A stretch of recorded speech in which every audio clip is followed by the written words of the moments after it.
ოჯახი. ჩვენ არ ვცხოვრობთ, უბრალოდ ვარსებობთ.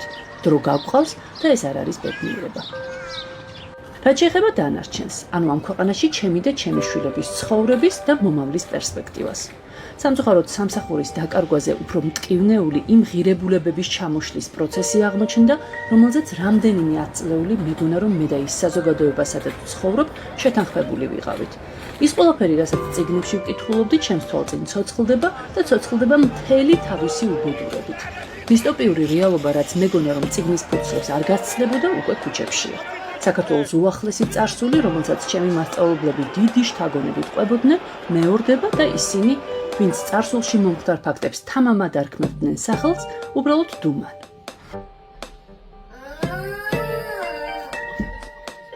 სტუდენტობიდან მოყოლებული ყოველთვის მქონდა შანსი უცხოეთში წავსულიყავი საცხოვრებლად და ეს არასდროს გამომიყენებია. დღეს დარწმუნებული არ ვარ, რომ სწორად მოვიქეცი. როცა გადავწყვიტე, რომ არ გავცვლიდი სალსა კლდეებსა. აღარ ვფიქრობ, რომ დიდად გონიორული გადაწყვეტილება იყო. მე ახლაც მგონია, რომ არ შემიძლია საქართველოს გარეშე ცხოვრება, თუმცა იგივეს ჩემი ქვეყნის მხრიდან ვერ ვქნო. ჩემთვის ძალიან ახლობელი ადამიანების ნაწილი ქვეყნიდან მიდის. მეორე ნაწილი წასასვლელად ემზადება. თავს არს მცემს იმაზე ფიქრი, რომ შეიძლება ჩემი სურვილის საწინააღმდეგოდ ჩემი შვილების უკეთესი მომავლისთვის ემიგრაცია მომიწიოს.